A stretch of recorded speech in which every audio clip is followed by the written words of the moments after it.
ॐ मुनित्रयं नमस्कृत्य सूक्तिः परिभाव्य च वैयाकरणसिद्धान्तकौमुदीयं विरच्यते। सर्वेभ्यः श्रोतृभ्यः नमः। अस्माभिः गतपाठे यत् पठितं तद् एकवारं स्मरामः। वयं वैयाकरणसिद्धान्तकौमुदी इत्याख्यस्य ग्रन्थस्य तत्र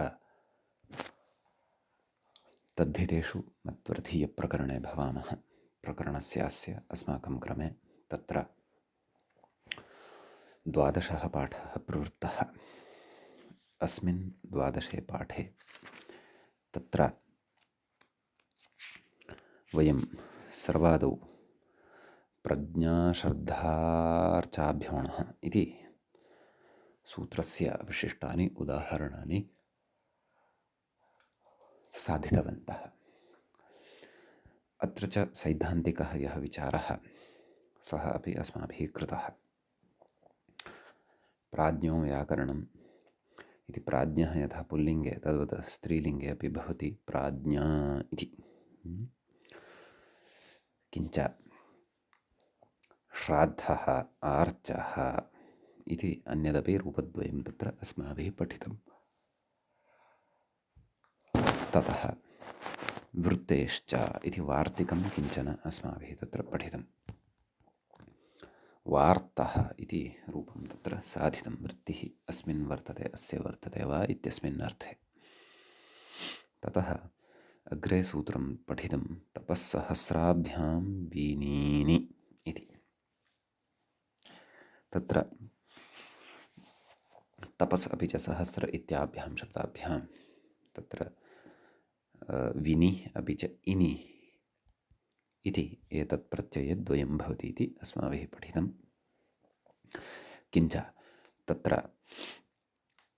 उभयोः प्रत्यययोः इकाररूपस्य अनुबन्धस्य प्रयोजनमपि अस्माभिः ज्ञातं। यत् नकारः अन्ते न लभ्येत तस्मात् तस्य इतसंज्ञा यथा न स्यात् तथा अत्र इकारः यः वर्तते तस्य अनुबन्धत्वेन अत्र योजनं क्रियते। तदनन्तरं तत्र मूले एव पठितं विनीन्योः इकारः नकारपरित्राणार्थः नकाररक्षणार्थः इति भावः। ततः तपस्वी सहस्री तपःशब्दात् विनौ तपस्वी सहस्रशब्दात् इनौ सहस्री इति रूपद्वयं तत्र साधितं। ततश्च अग्रे तत्र सिद्धान्तः पठितः असन्तत्वात् अदन्तत्वात् च सिद्धे पुनर्वचनम् अणाबाधो मा भूत् इति। नाम अणच इत्यनेन तत्र अस्मायामेधः स्रजो विनिः अपि च तत्र अत इनीठनौ इत्यनयोः द्वयोः बाधः न भवेत्। अण एव सर्वात्मना न प्रवर्तेत तदर्थम् अयमारम्भः। सहस्रात् ठनोपि बाधनार्थं नाम सहस्रशब्दात् तु अनिनिठनौ इत्यनेन यः ठन् प्रवर्तते सः अपि अत्र न भवेत् तदर्थं तत्र सूत्रारम्भः क्रियते। तदनन्तरम् अणच इति सूत्रम् अग्रे पठितं। तत्र उक्तं योगविभागः उत्तरार्थः तेन तापसः साहस्रः इति रूपद्वयं तत्र सिद्धं भवति। अणच इति पृथक्तया सूत्रं यद् निर्मितं तत्र उत्तरस्मिन् सूत्रे नाम सिकताशर्कराभ्यां च इत्यत्र अणः एव निवृत्तिः भवतु विनिः अपि च इनिः इति द्वौ यौ स्तः तयोः अनुवर्तनं न स्यात् तदर्थम् अत्र अणच इति उक्तम् इति भावः। नाम अणच इति पृथक् सूत्रं कृतम्। अन्यथा तत्र तपःसहस्राभ्याम् अणविनीनि एवमपि एकमेव सूत्रं कर्तुं शक्यते स्म। यथा सङ्ख्यदोषः अपि न भवति स्म। नाम यथा सङ्ख्य नियमस्य अप्रवृत्तिरपि न भवति स्म। अतः यतः अपेक्षिते स्थले यथासङ्ख्यनियमः अपि प्रवर्तते स्म इति तत्र पठितम्। ततः वार्तिकं तत्र पठितं ज्योत्सनादिभ्यो उपसङ्ख्यानं। ज्योत्सनादिगणे पठितेभ्यः शब्देभ्यः अपि मतुवर्थकस्य अणः उपसङ्ख्यानम् अर्थात् वचनं कर्तव्यम् इति तत्र पठितम्। तत्र ज्यौत्स्नः तामिस्रः इति रूपद्वयं साधितम्। ततश्च अग्रे सूत्रं पठितं सिकता शर्कराभ्यां च इति। सिकता अपि च शर्करा इति आभ्यां शब्दाभ्यामपि अण् इति प्रत्ययः मतुवर्थकः भवति इति। ततः तत्र सैकतः घटः शार्करः घटः एवं रीत्या रूपद्वयं तत्र साधितं। तदनन्तरं देशे लुबिलचौ च इति सूत्रम् अस्माभिः पठितं। तत्र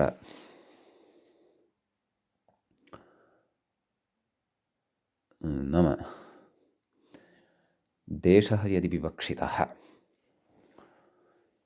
तर्हि सिकता शब्दात् शर्करा शब्दाच्च लुबपि भवति, पक्षे इलजपि भवति, च ग्रहणसामर्थ्यात् अण अपि भवति, मतुप् अपि भवति इति तत्र पठितम्। अन्यतरस्यां ग्रहणेन मतुपः अपि समुच्चयः भवति इति तत्र पठितं। ततश्च तत्र मूले उक्तं चादणमतुप् च इति। च ग्रहणसामर्थ्यात् मतुपपि भवति, सत्यं सत्यम्। अण इलच् इत्येतौ तु अत्रैव लभ्येते, किञ्च लुब् अपि भवति। च ग्रहणसामर्थ्यादेव अणः मतुपः अपि अत्र ग्रहणं क्रियते इति इत्येव सिद्धान्तः मूले उक्तः अस्ति। अस्तु, ततश्च सिकताः सन्ति अस्मिन् देशे इति सः देशः सिकताः इति भवति। तत्र अणः लुक् भवति, युक्तवद्व्यक्ति वचन इत्यनेन युक्तवद्भावे सति प्रकृतेः एव लिङ्गं वचनं च निष्पन्नस्य शब्दस्य भवति सिकताः इत्येव तत्र व्यवह्रियते। इलचि सिकतिलः, अणि सैकतः, मतुपि सिकतावान् इत्यादीनि रूपाणि तत्र पठितानि। एवमेव शर्करा इत्यादीनि अपि रूपाणि भवन्ति। शर्करा, शर्करिलः, शार्करः, शर्करावान् एवं तत्रापि रूपचतुष्टयं भवन्ति इति अस्माभिः तत्र चिन्तितम्। तदनन्तरं दन्त उन्नत उर्च् इति सूत्रम् अस्माभिः पठितं। तस्य सूत्रस्य अर्थः दृष्टः। यत् उन्नताः दन्ताः अस्य वर्तन्ते अथवा अस्मिन् वर्तन्ते इत्यस्मिन् अर्थे तत्र दन्त इति शब्दात् उरुच् इति प्रत्ययः भवति। दन्त उरुच् इत्यवस्थायां दन्त इत्यत्र यः अन्ते अकारः वर्तते तस्य अकारस्य यस्य च इत्यनेन लोपः भवति। दन्त उर, दन्तुर, उरच उरच् तु चित् वर्तते, अतः दन्त उर दन्तुर इति सिद्धे। ततः सस्य ऋत्वविसर्गे सति दन्तुरः इति रूपं सिद्धं भवति। समीचीनम् इति एतावान् विशेषः अस्मिन् सूत्रे भवति। ततश्च तत्र अग्रिमं सूत्रम् अस्माभिः आरब्धम् ऊषसुषि मुष्कमधोरः इति। तत्र तस्य सूत्रस्य गतपाठे केवलः अर्थः अस्माभिः दृष्टः, तस्य पदच्छेदादिकम् अर्थश्च दृष्टः। तत्र उक्तं व्याख्यायाम्, अपि च गतपाठस्य अन्ते व्याख्यायाः अपि इमाः पङ्क्तयः आसन्। ऊष सुषि मुष्क मधु येषां समाहारद्वन्द्वात् पञ्चम्येकवचनं। समाहारे सत्यपि अत्र पुंस्त्वम् अस्ति, तदर्थम् उक्तं सौत्रं पुंस्त्वम् अत्र वर्तते। पुंस्त्वम् इति न पुंस्त्वम्, अतः सौत्रम् अत्र पुंस्त्वं वर्तते।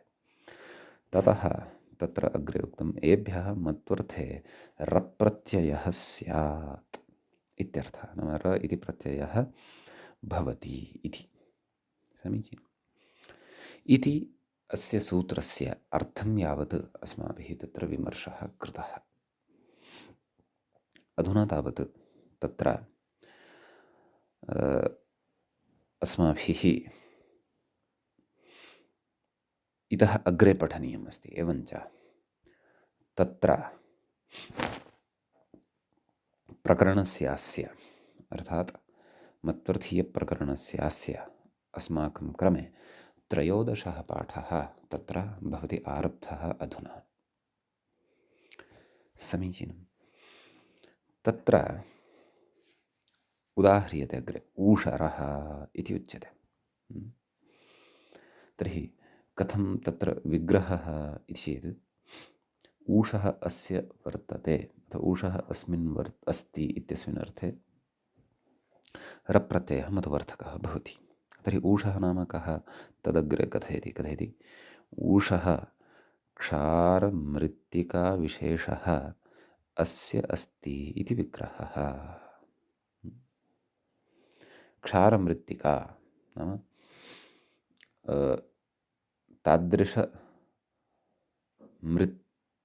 भागः तादृशी मृत्तिका यत्र तत्र धान्योत्पत्तिः न जायते, सस्योत्पत्तिः न जायते, बीजाङ्कुरणं न भवति, बीजाङ्कुरणं न भवति अस्यां भूमौ। अतः ऊषरः इत्युच्यते। अग्रे सुषिरः इत्युच्यते। कथयति सुषिः बिलम् इति। सुषिः नाम बिलम् इति उच्यते। तर्हि तद् अस्य वर्तते इत्यस्मिन् अर्थे सुषिः इत्यस्मात् शब्दात् तत्र सुषिः अस्य वर्तते इत्यस्मिन् अर्थे सुषिः इत्यस्मात् शब्दात् रप्रत्ययः भवति मतुपर्थकः। सुषिर सुप्रत्ययः सस्य ऋत्वविसर्गे सति सुषिरः इति प्रयोगः सिद्धः भवति। समीचीनं। ततः मधुशब्दः क्षौद्रे द्रव्ये अग्रे कथयति मधुशब्दः क्षौद्रे द्रव्ये माधुर्यात्मक रसविशेषे च गुणे वर्तते। नाम एषु अर्थेषु मधुशब्दः तत्र प्रयुज्यते इति भावः। माधुर्यार्थे अपि प्रयुज्यते, क्षौद्रद्रव्यम् अपि किञ्चन भवति प्रायः मदिरादिकं तस्य कृते अपि मधुशब्दः तत्र प्रयुज्यते। कथयति तत्र रसपानविशेषवाचिनः एव अत्र ग्रहणं। रसपानविशेषवाचकः यः मधुशब्दः वर्तते तस्य एव अत्र ग्रहणं भवति। मधुमाधुर्यम् इति तथा भाष्यादिति भावः तत्र मूले उक्तं खलु।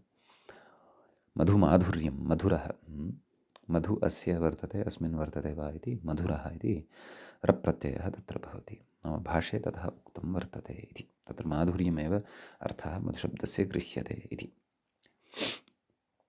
समीचीनं। कथयति अन्यथा मधुद्रव्यवती घटे अपि मधुशब्दप्रयोगः स्यात्। सत्यं सत्यं। तर्हि मधु अस्मिन् वर्तते इत्यर्थे अत्र रप्रत्ययः न, माधुर्यार्थे एव रप्रत्ययः। अन्यथा मधुः यस्मिन् घटे वर्तते सः घटः अपि मधुरः स्यात्, परन्तु तथा न। भाष्ये तत्र नियमनं कृतं वर्तते मधु नाम माधुर्यम् एवं खलु। तर्हि माधुर्यम् अस्य वर्तते इति मधुरः इति उच्यते। समीचीनं। मूले अग्रे वार्तिकमुक्तं पश्यन्तु। रप्रकरणे खमुखकुञ्जेभ्य उपसङ्ख्यानम्। रप्रकरणे नाम ऊषसुषिमुष्कमधोरः इत्यत्र रः यः विधीयमानः वर्तते विविधेभ्यः शब्देभ्यः तत्र अस्मिन् रप्रकरणे अर्थात् रप्रत्ययस्य सन्दर्भे तत्र रस्य प्रकरणं रप्रकरणं सप्तमी विभक्तिः भवति। खमुखकुञ्जेभ्यः खञ्चमुखञ्च कुञ्जश्च खमुखकुञ्जाः तेभ्यः खमुखकुञ्जेभ्यः इतरेतरयोगद्वन्द्वो भवति। उपसङ्ख्यानं प्रथमान्तं भवति। नाम वचनं कर्तव्यं। नाम रप्रकरणविधानसन्दर्भे अत्र खमुखकुञ्ज इत्येतेभ्यः शब्देभ्यः अपि तत्र रप्रत्ययः वक्तव्यः इति भावः। समीचीनं। ततः तत्र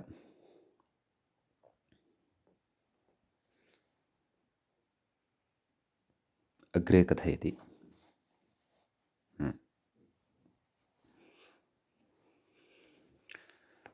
अन्यथा नैव एतत् जातं। व्याख्याता कथयति। व्याख्याता वार्तिकस्य इङ्गितम् अकृत्वैव साक्षात् उदाहरणचर्चामेव कर्तुम् आरब्धवान् वर्तते। नाम रप्रकरणे खमुखकुञ्जेभ्यः उपसङ्ख्यानम् इत्यस्य खरः, मुखरः, कुञ्जरः इत्यादीनि यानि उदाहरणानि सन्ति तैषाम् एव साक्षात् चर्चां व्याख्याता आरब्धवान् वर्तते। कथयति किं? खरो गर्दभः धिषणयो वा। धिषणयन् नाम गृहं, धिषणयः नाम गृहं, स्थानं। खः अस्य वर्तते इति खरः, क्षन्तव्यं, खम् अस्य वर्तते अथवा खम् अस्मिन् वर्तते खरः। अतः धिषणयः नाम गृहम् अथवा स्थानविशेषः, तस्यापि खरः इति नाम भवितुम् अर्हति। यतः सर्वत्रापि खं वर्तते। खं नाम आकाशं वर्तते। अतः गर्दभोऽपि भवत्येव। गर्दभशब्दे रूढता अस्य द्रष्टव्या, तदपि अग्रे वक्ष्यति। अग्रे कथयति। मुखरः शब्दं कुर्वन्, एवं खलु। मुखम् अस्य वर्तते, अस्मिन् वा वर्तते इत्यस्मिन् अर्थे मुखरः इति शब्दः साध्यते। तस्य अर्थः कः? शब्दं कुर्वन् यः भवति सः मुखरः इत्युच्यते। कुञ्जरो हस्ति, मूले उक्तं किं? कुञ्जो हस्ति हनुः। हस्तिनः हनुः भवति खलु, तत्कृते कुञ्जरः इत्युच्यते। समीचीनं। कुञ्जः अस्य वर्तते, अस्मिन् वा वर्तते इत्यस्मिन् अर्थे रप्रत्ययः भवति कुञ्जरः। हस्तिनः एव नामान्तरं भवति। समीचीनं। कथयति अग्रे। रूढशब्दा एते, एते रूढशब्दाः वर्तन्ते, परन्तु कथञ्चित् व्युत्पत्तिः अपि प्रदर्श्यते रूढ्या। तत्र गर्दभार्थे खरशब्दः, शब्दं करोति यः तस्मिन् अर्थे मुखरशब्दः, हस्तिनः अर्थे कुञ्जरशब्दः प्रयुज्यते। परन्तु वार्तिककृता तेषामपि अत्र रप्रत्यययोजनेन तत्र सिद्धिः प्रदर्शिता, मतुवर्थस्तत्र उक्तः। समीचीनं। पुनः अग्रे अत्र किञ्चन वार्तिकं वर्तते। तच्च वार्तिकम् इत्थं भवति। नगपांसुपाण्डुभ्यश्च इति। समीचीनम्। अत्र वार्तिके द्वे पदे भवतः नगपांसुपाण्डुभ्यः इति पञ्चमी विभक्तेः बहुवचनान्तं रूपं भवति। च इति अव्ययपदं भवति। समीचीनं। तत्र नगश्च पांसुश्च पाण्डुश्च, नगपांसुपाण्डवः तेभ्यः, नगपांसुपाण्डेभ्यः एवं रीत्या, पाण्डुभ्यः, नगपांसुपाण्डुभ्यः एवं रीत्या इतरेतरयोगद्वन्द्वः अत्र अवगन्तव्यः। च इति अव्ययं भवति। व्याख्याता कथयति। वार्तिकमिदं नाम एतेभ्यः शब्देभ्यः अपि रप्रत्ययः यः वर्तते मधुवर्थकः तस्य उपसङ्ख्यानं कर्तव्यम् इत्यर्थः। इदमपि एकं वार्तिकं वर्तते। कथयति। नगरमिति जातिविशेषवाची, तत्र नगाः अर्थात् वृक्षाः अस्य वर्तन्ते, तादृशम् इदं नगरं वर्तते। नग इत्यस्मात् प्रथमान्तात् रप्रत्ययः भवति। एवं खलु। नगरशब्दः तत्र जनपदस्य कस्यचित् भागविशेषः यत्र वसतिः भवति तस्य कृते उच्यते। प्रसिद्धश्च शब्दः अयं। तर्हि विभक्तिकार्ये सति नगरम् इति सिद्ध्यति। व्याख्याता कथयति जातिविशेषवाचकः, नाम नगाः अर्थात् वृक्षाः यस्मिन् भवन्ति तन्नगरं भवति इति भावः। समीचीनं। कथयति। अत एव नगरी इति ङीष्, नाम जातिविशेषवाचकः नगर इति शब्दः भवति इति कृत्वा एव तत्र जातेरस्त्रीविषयादयोपधात् इत्यनेन स्त्रीलिङ्गे ङीषि सति नगरी इत्यपि रूपं सिद्धं भवति इति भावः। जातित्वञ्च अत्र जातेरस्त्रीविषयादयोपधात् इत्यत्र यथा जातित्वम् उक्तं तदनुगुणमस्ति वा न वा इति तस्य समन्वयनमत्र कर्तव्यम्। अन्यथा प्रकृते नगरे नगरत्वधर्मम् आदाय नगरत्वधर्मं पुरस्कृत्य तत्र जातित्वं वक्तव्यम्। अस्तु, पांसुरः इत्यस्ति अग्रे प्रयोगः। तत्र पांसवः अस्मिन् सन्ति इत्यस्मिन् अर्थे पांसु अथवा पांसुः अस्य अस्ति इति विग्रहः भवति। अस्मिन् विग्रहे अस्मिन् अर्थे पांसु इति उकारान्तात् शब्दात् रप्रत्ययः भवति। पांसुः अर्थात् धूलिः, पांसुरः इति रूपं सिद्धं भवति। ततः पाण्डुरः इत्यस्ति अग्रे। तत्र पाण्डुः अस्य वर्तते। पाण्डुः नाम वर्णविशेषः, सः पाण्डुरः इति भवति। तदेव अग्रे उक्तं, पाण्डुः शुक्लवर्णः। पाण्डुः अर्थात् शुक्लवर्णस्य नामान्तरं भवति। सः अस्य अस्ति इति विग्रहः। अतः पाण्डुशब्दात् प्रत्यये पाण्डुरः इति सिद्ध्यति। समीचीनं। ततः अग्रे उक्तं, कथं पाण्डरशब्दः इत्यतः आह। पाण्डरशब्दः अपि प्रयुज्यते खलु। पाण्डरशब्दस्त्विति मूले पश्यन्तु किं पाण्डरः, पाण्डरशब्दस्तु अव्युत्पन्न एव। सः रूढः यथा श्रूयमाणः वर्तते तथैव स्वीक्रियते, तत्र व्युत्पत्तिविचारः न क्रियते। सोऽयं शब्दस्तु अव्युत्पन्न एव वर्तते इति कथयति। समीचीनं। ततः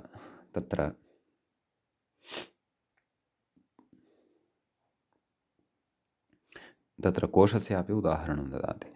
हरिणः पाण्डरः पाण्डुः इत्यमरः। अमरे अपि अयं पाण्डरशब्दः प्रयुक्तः वर्तते इति। अग्रे पुनः अत्र वार्तिकं वर्तते, कच्छ्वा ह्रस्वत्वञ्च। व्याख्याता कथयति, वार्तिकमिदं सम्यक्। कच्छ्वाः इति, कच्छू इति दीर्घ ऊकारान्तस्य शब्दस्य प्रथमा विभक्ते तत्र पञ्चमी विभक्तेः अथवा षष्ठी विभक्तेः एकवचनान्तं कच्छ्वाः इति भवति। समीचीनं। नाम कच्छू इति यः शब्दः वर्तते तस्मात् प्रत्ययः भवति। अपि च कच्छू इति या प्रकृतिः वर्तते तस्याः प्रकृतेः अन्त्यः यः वर्णः वर्तते ऊकारः, तस्य ऊकारस्य स्थाने ह्रस्वादेशोऽपि भवति इति भावः।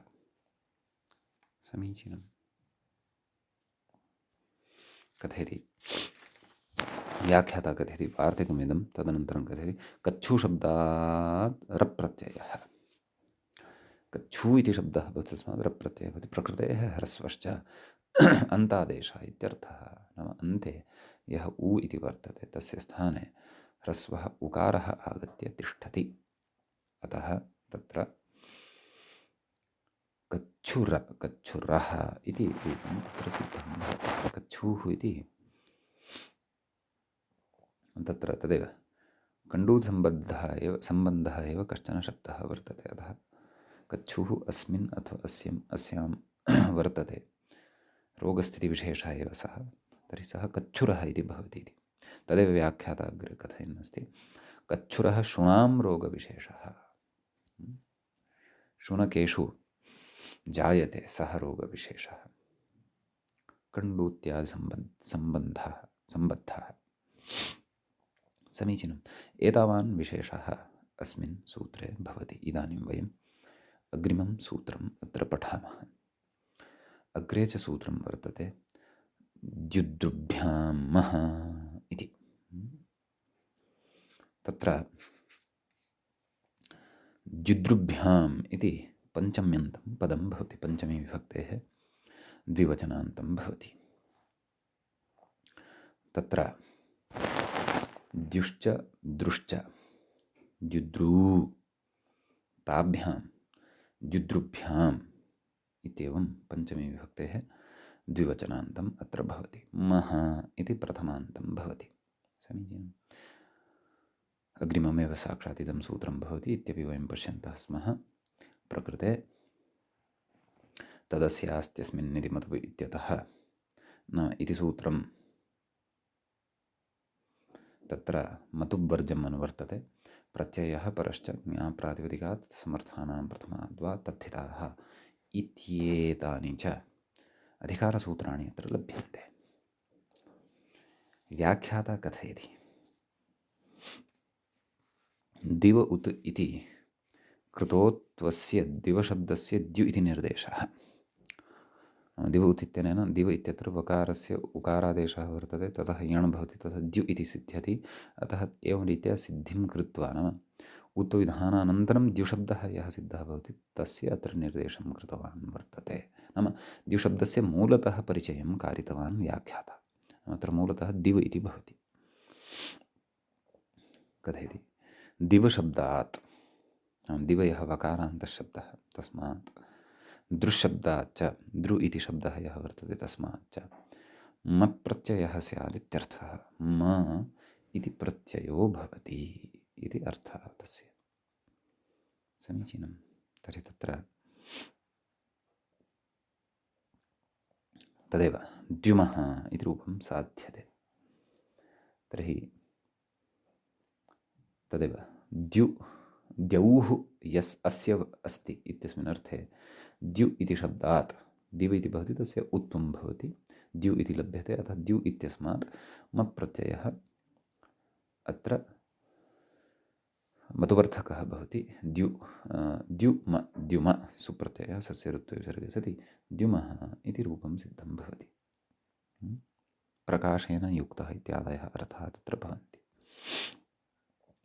एवं द्रुमः, द्रुः अस्य वर्तते, द्रुः अर्थात् शाखाविशेषस्य नाम भवति, अस्य वर्तते इति अस्मिन् अर्थे द्रु इति प्रथमान्तात् तत्र द्युद्रुभ्यां मः इत्यस्मात् सूत्रात् मप् प्रत्ययः भवति।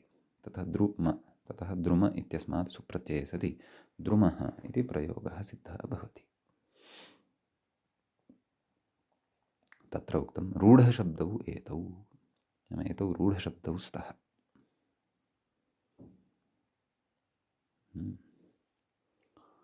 तथापि अत्र व्युत्पाद्येते। द्रुमशब्दः वृक्षार्थे भवति इत्यपि जानीमः। अस्तु, इति एतावानेव विशेषः अस्मिन् सूत्रे वर्तते। अग्रिमं सूत्रमत्र पठनीयम् अस्ति अधुना। अग्रे सूत्रं भवति केशाद्वोऽन्यतरस्याम् इति। तत्र केशात् इति प्रथमं पदं भवति, पञ्चम्यन्तं तद्भवति, वः इति द्वितीयं पदं भवति, प्रथमान्तं तद्भवति, अन्यतरस्याम् इति च अव्ययपदं भवति। सप्तमे विभक्तिप्रतिरूपकम् अव्ययं भवति विकल्पार्थे। प्रकृते तदस्यास्त्यस्मिन् इति मतुप् इति सूत्रं मतुब्वर्जम् अनुवर्तते। प्रत्ययः परश्च ज्ञाप्रातिपदिकात् समर्थानां प्रथमाद् वा तद्धिताः इत्येते च अधिकाराः अत्र लभ्यन्ते। तत्र उक्तं मत्वर्थे इति शेषः, नाम मत्वर्थे अत्र अयं वप्रत्ययो भवति इति भावः। समीचीनम्। ततः अग्रे कथयति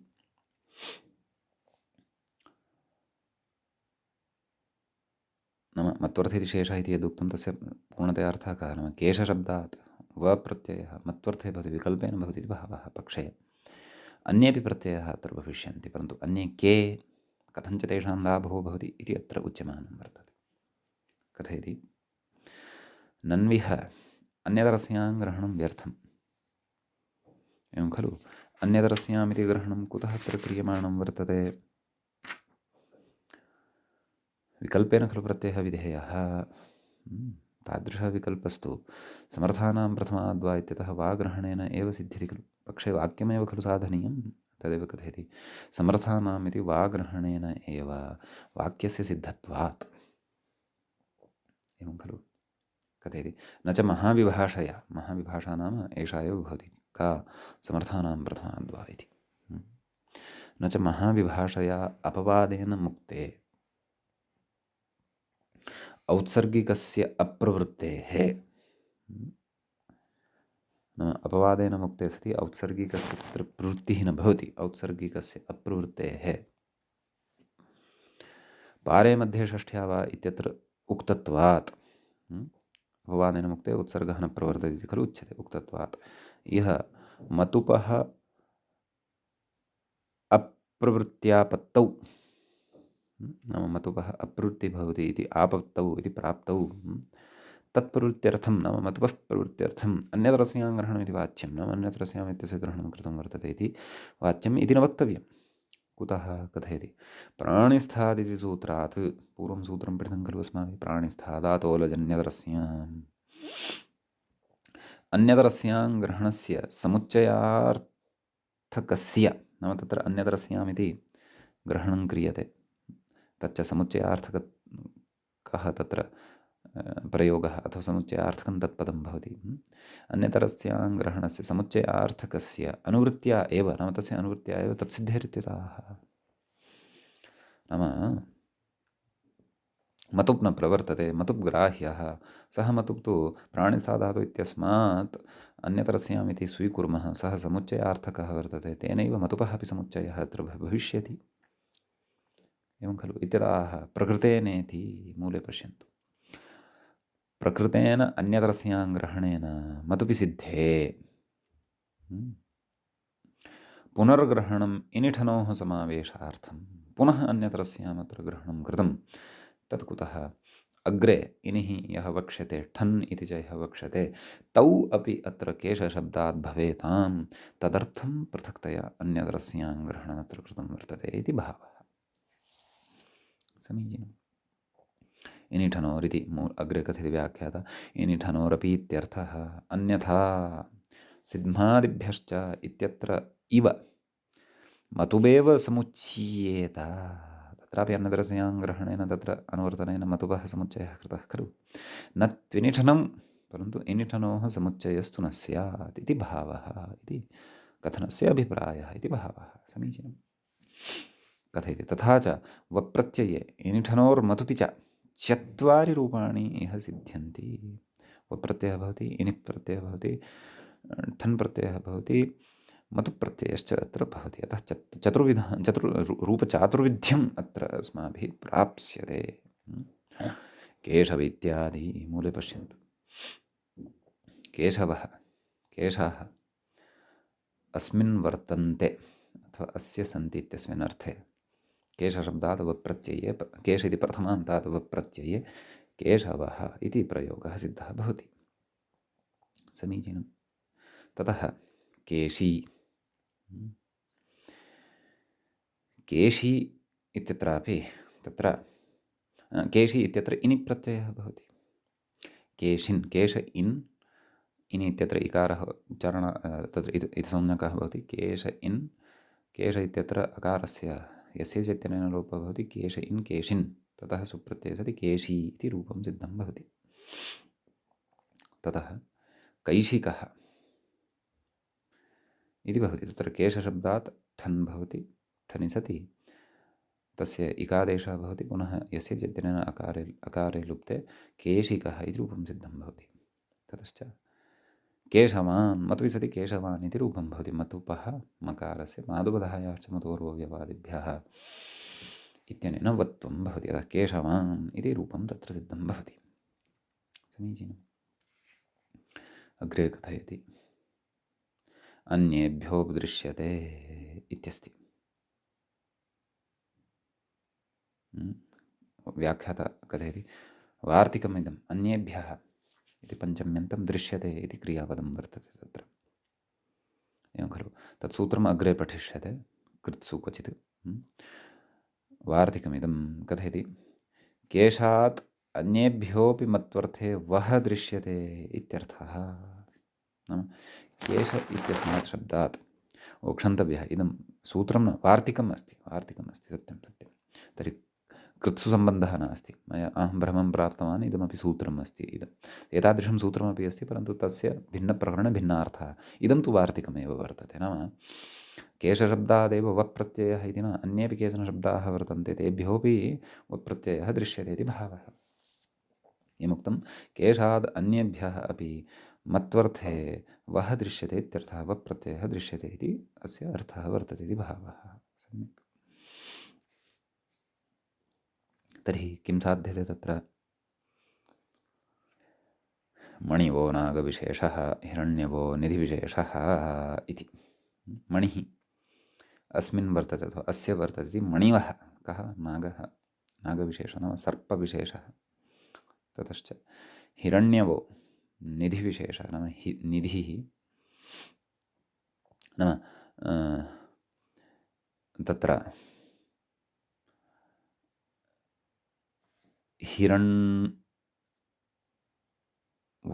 हिरण्यवः इति खलु रूपं साधयति। हिरण्यम् अस्य वर्तते, हिरण्यं नाम धनम्, अस्य वर्तते, अस्मिन् वा वर्तते इति अस्मिन् अर्थे वप्रत्ययः तत्रापि दृश्यते। अतः हिरण्यवः निधिविशेषः इति प्रयोगः तत्र साध्यते।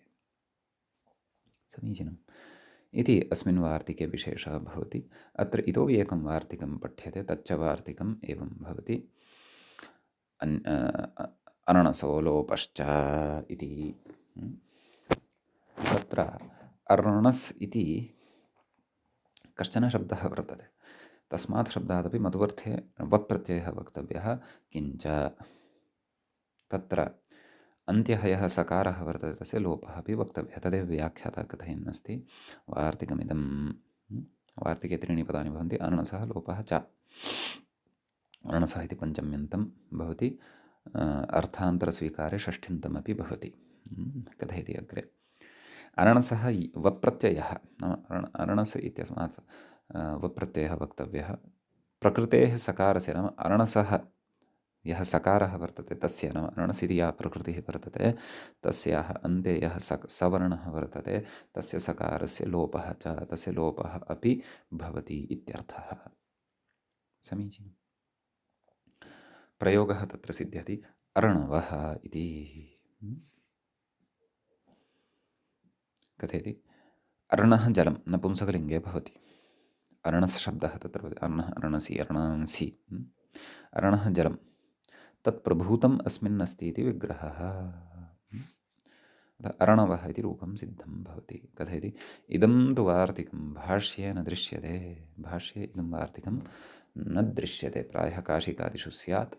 तथापि प्रयोगस्तु प्रसिद्धः, वाङ्मये च प्रयुज्यते अयं प्रयोगः अर्णवः।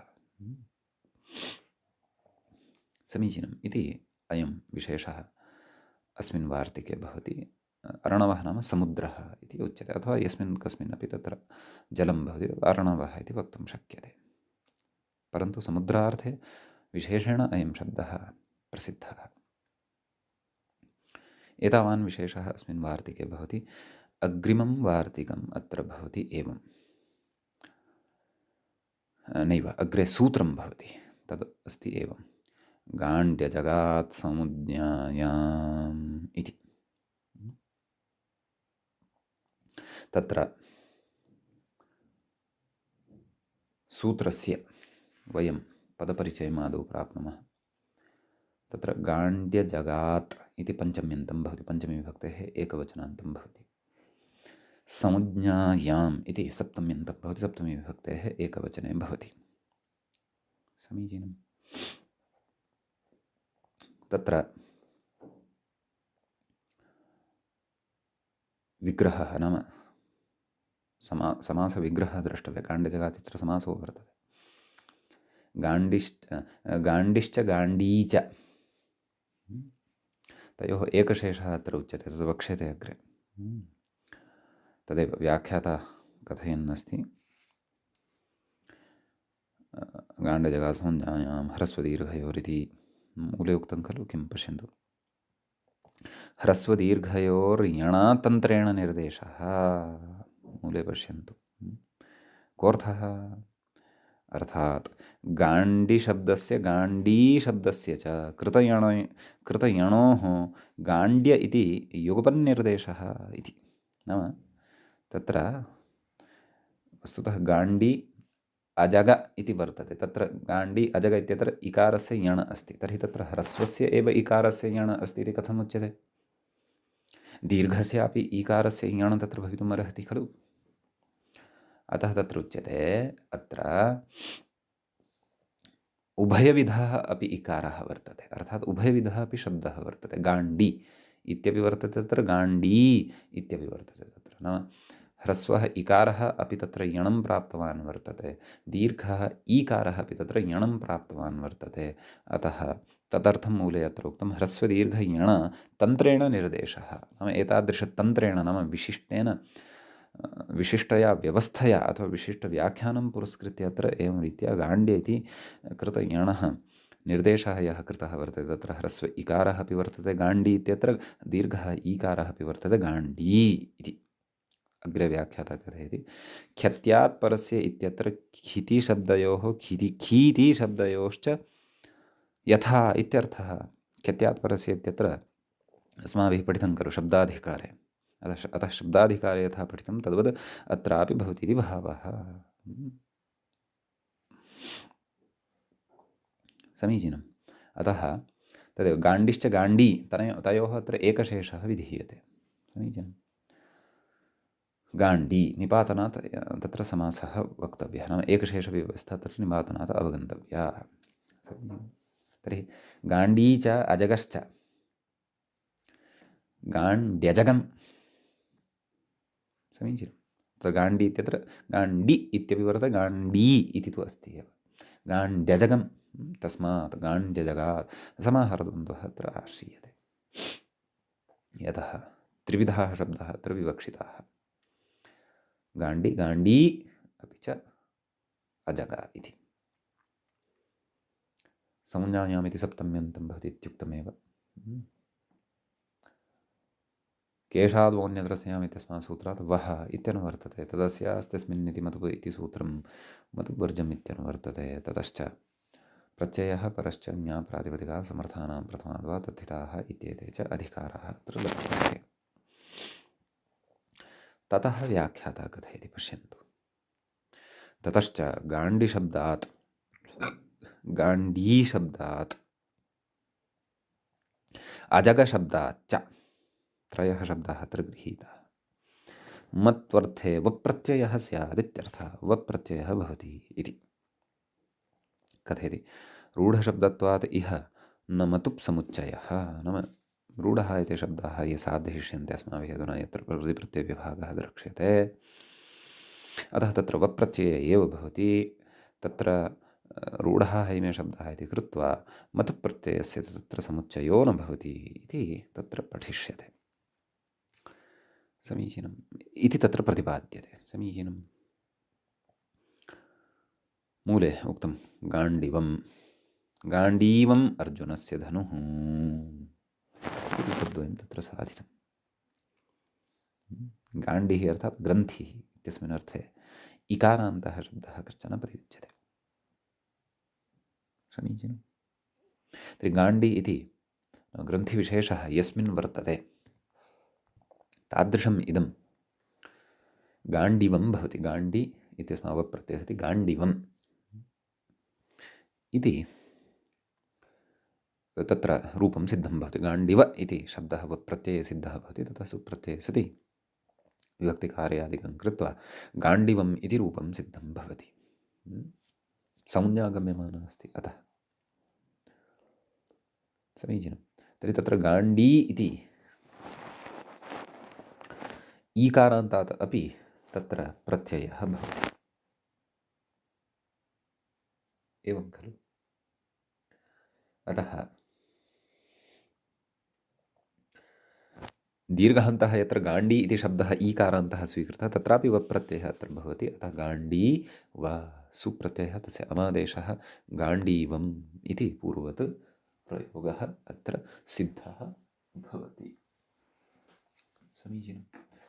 किञ्च एतेन प्रयोगेण तत्र इदमपि अस्माकं स्फुटं भवति यत् तत्र धनुः यद्वर्तते गाण्डीवम् इति, तस्मिन् अर्थे सूत्रकारेण अत्र वप्रत्ययः उक्तः वर्तते। एतादृशसन्दर्भेषु वयम् इदमपि अनुमातुं तत्र शक्नुमः यत् नूनमेव महाभारतकालात् अनन्तरमेव अस्माकं पाणिनेः ऋषेः कालः आसीत्। तस्य कालस्य विषये अपि विद्वद्भिः महती चर्चा कृता वर्तते। तदर्थं भवन्तः अवश्यं जीवने व्याकरणशास्त्र का इतिहास इति आर्यभाषया अर्थात् हिन्दीभाषया विद्वत्प्रवरेण पण्डितयुधिष्ठिरमीमांसकवर्येण तत्र ग्रन्थः यः लिखितः वर्तते तं ग्रन्थमपि अवश्यं भवन्तः पठन्तु। अस्तु, ततः मूले उक्तं गाण्डीवम् अर्जुनस्य धनुः, गाण्डीवम् इत्यपि अर्जुनस्य धनुः भवितुमर्हति। अग्रे उदाहरणमस्ति अत्र अजगवं पिनाकः इति। तत्र अजगः नाम विष्णुः इति अर्थः उच्यते अजगशब्दस्य कोशेषु। सः अस्मिन् अस्ति इति अजगवं, तर्हि अजगशब्दात् वप्रत्ययः भवति। अतः तत्र अजग इत्यस्मात् शब्दात् वप्रत्यये सति अजगव इति प्रयोगः तत्र सिद्धः भवति। पिनाकः नाम धनुः एव भवति, धनुर्विशेष एव भवति, तस्य नामान्तरम् इदं भवति अजगवम् इति। तत्र इदम् उदाहरणमत्र उक्तम्, एतावानेव विशेषः अस्मिन् उदाहरणे भवति। अग्रे इदानीम् अस्माभिः अग्रिमं सूत्रं यद्वर्तते तस्य सूत्रस्य विषये अत्र द्रष्टव्यं वर्तते। ततः पूर्वं कोशे किञ्चित् पिनाकशब्दस्य अर्थः द्रष्टव्यः। बाणः तु न, धनुः एव स्यात्। तत्र शिवधनुः इत्युच्यते, नाम कैलासस्य राजा कश्चन, तस्य धनुषः नाम भवति किं, पिनाकः। सम्यक्। ततश्च अजगवम् इति प्रयोगः खलु साधितः अस्माभिः।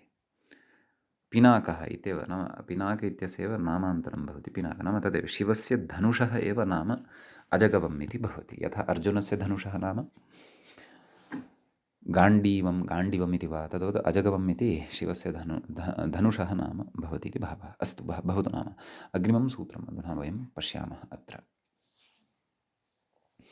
अग्रिमं सूत्रं भवति एवं, काण्डाण्डादीरन्नीरचौ इति। समीचीनं। तत्र सूत्रे पदपरिचयः प्राप्तव्यः सूत्रस्य। सूत्रे काण्डाण्डात् इति एकं पदं भवति, पञ्चम्यन्तं भवति, पञ्चमी विभक्तेः एकवचनान्तं भवति। समीचीनम्। ईरन्नीरचौ इति द्वितीयं पदं भवति, प्रथमान्तं भवति, प्रथमविभक्तेः द्विवचनान्तं भवति। समीचीनम्। तत्र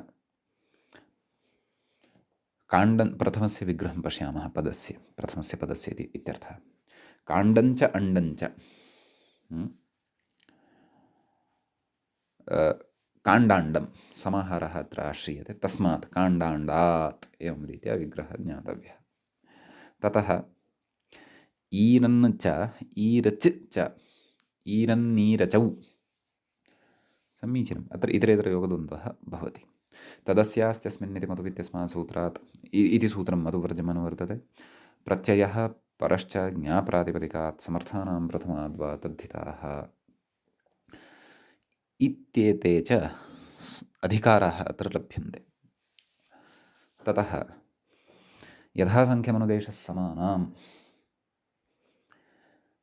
इत्यनेन परिभाषासूत्रेण अत्र नियमनं कर्तव्यं। कुतः? यतः द्वौ एव स्तः, याभ्यां द्वौ प्रत्ययौ भवतः। अतः काण्डशब्दात् ईरन्, आण्डशब्दात् च ईरच् इति भवति। अतः व्याख्याता तत्र कथयति, काण्ड आण्ड आभ्याम् ईरन् ईरच् इति प्रत्ययौ मत्वर्थे स्तः इत्यर्थः। मत्वर्थे एतौ प्रत्ययौ भवतः इत्यर्थः।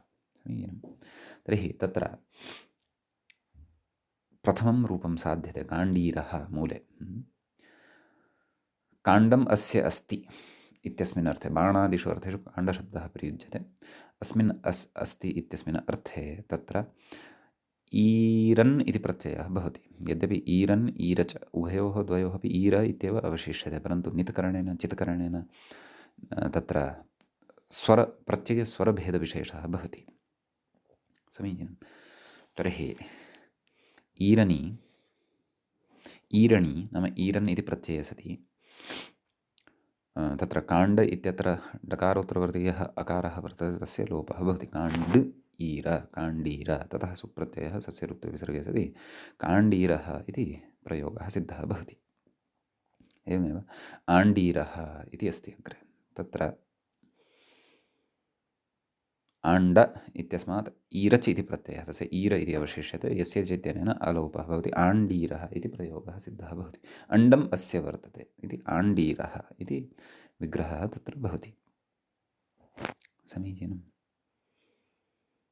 ततः तत्र अस्मिन् सूत्रे एतावानेव विशेषो भवति। अग्रिमं सूत्रम् अधुना वयं पठामः। अग्रे सूत्रं वर्तते एवम्। आम्, रजः कृष्यासुतिपरिष पुनः पठामि। रजः कृष्यासुतिपरिषदो वलच् इति। सम्यक्। अत्र द्वे पदे स्तः। रजः कृष्यासुतिपरिषदः इति एकं पदं, वलच् इति च पदान्तरं भवति। समीचीनम्। अत्र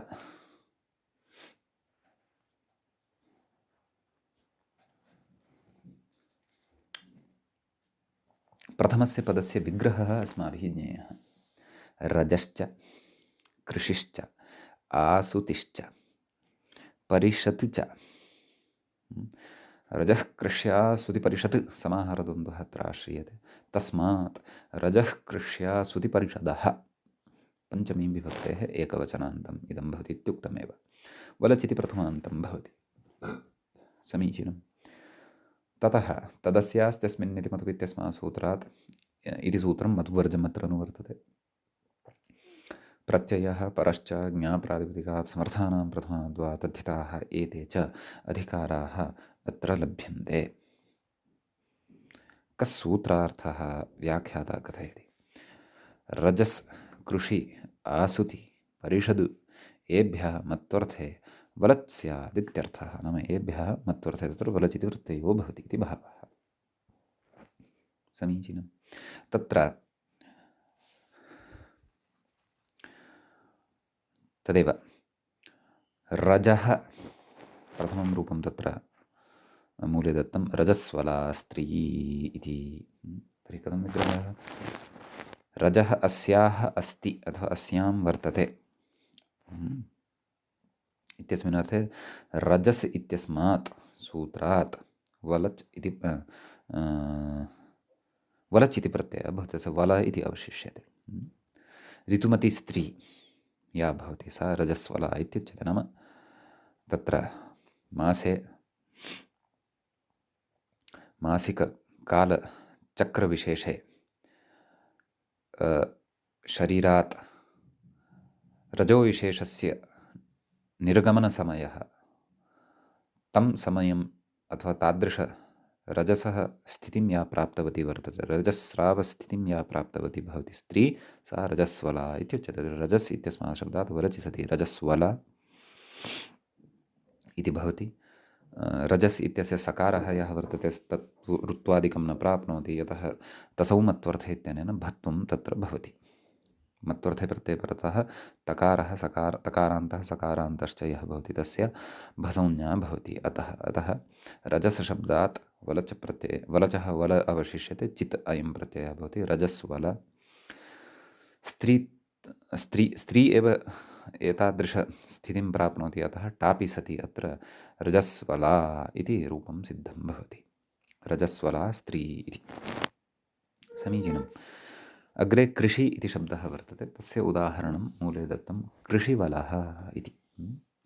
कृषिः अस्य वर्तते इत्यस्मिन् अर्थे तत्र कृषीवलः इति प्रयोगः साध्यते, परन्तु सूत्रे तु ह्रस्वः कृषि इति शब्दः एव अस्ति, अतः तत्र कथयति, मूले कथयति किं, वले इति दीर्घः, वले इति च सूत्रम् अस्माभिः समासान्तेषु पठितम्, अतः तेन वले अर्थात् वलच् प्रत्यये परतः दीर्घः भवति, अतः अत्र कृषि इति शब्दे यः इकारः वर्तते तस्य इकारस्य दीर्घः भवति, कृषीवलः इति रूपं तत्र सिद्धं भवति।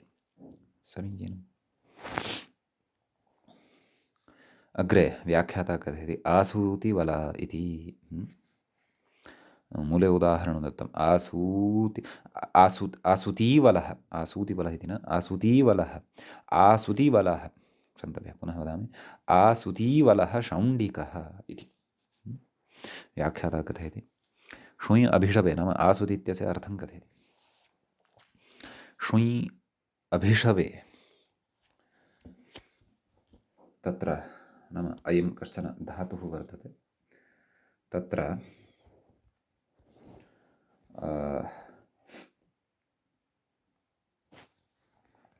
तस्य धात्वादेशः सः इत्यनेन षकारस्य स्थाने स इति भवति, अतः सु इति गृह्यते। अपि च यः तत्र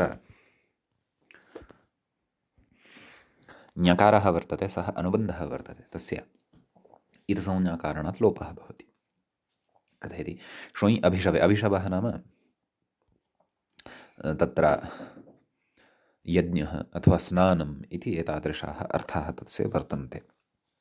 कथयति आङ् पूर्वात् स्त्रियां क्तिन्, क्तिन् प्रत्ययः अत्र स्त्रियां भवति, अतः आसुति, आसुति इति शब्दः तत्र सिद्धः भवति।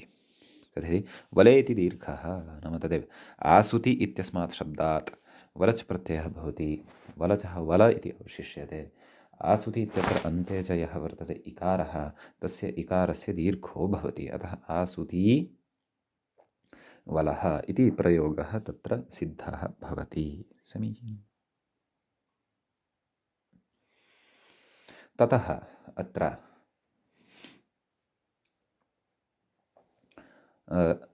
नाम शौण्डिकः आसुतिवलः वर्तते, नाम मद्ययुक्तः, मद्यं यस्य वर्तते, मद्यं नाम तदेव मादकद्रव्यविशेषः, मादकद्रवविशेषः, अतः सः तद् यस्य वर्तते सः आसुतीवलः भवति, सः शौण्डिकः इत्युच्यते। अतः तत्र वले नाम वलचि सति आसुति इत्यत्र यः इकारः वर्तते तस्य दीर्घः भवति, आसुतीवलः इति उच्यते। सम्यक्। ततः तत्र परिषद्वलः इत्यस्ति। तर्हि कथं विग्रहः अत्र इति चेत् तदेव, नाम परिषत् अस्य अस्ति इति परिषद्वलः इति। व्याख्याता कथयति, मूले ग्रन्थकारः कथयति पर्षद् इति पाठान्तरम् इति, नाम सूत्रे पर्षद् इति पाठान्तरमपि दृश्यते, अतः तथा चेत् तर्हि पर्षद्वलम् इत्यपि उदाहरणं भवति। परिषद्वलः इति तु अस्ति एव, पर्षद्वलम् अथवा पर्षद्वलः इत्यपि उदाहरणं भवितुम् अर्हति। पर्षद् शब्दः अपि पाठान्तरत्वेन यः दृश्यते सः अपि सभादिषु अर्थेषु प्रयुज्यते, विशेषज्ञानाय तु कोशः तदर्थं द्रष्टव्यः। समीचीनम्। इति एतावान् विशेषः अत्र सूत्रे भवति। समीचीनम्। इदानीम् अन्येपि केचन शब्दाः वर्तन्ते येभ्यः तत्र वलच इति प्रत्ययः अपेक्षितः वर्तते। समीचीनं, परन्तु ते शब्दाः अत्र सूत्रे न परिगणिताः, तदर्थम् अग्रे अत्र वार्तिकम् एकं वक्ष्यते, तद्वार्तिकं वयम् अग्रिमे पाठे पठिष्यामः। अद्यतनपाठे तावत् अस्य सूत्रस्य एव चिन्तनं अन्ते अस्माभिः कृतम्। अद्य एतावानेव विशेषः अत्र पठ्यते। अस्य पाठस्य अत्रैव उपसंहरणं क्रियते। मङ्गलं मुनित्रयं नमस्कृत्य सूक्तिः परिभाव्य च वैयाकरणसिद्धान्तकौमुदीयं विरच्यते। एवञ्च तत्र तद्धितेषु मत्वर्थीयप्रकरणस्यास्य अस्माकं क्रमे 13 एषः पाठः सम्पन्नतां गतः। नमः सर्वेभ्यः श्रोतृभ्यः।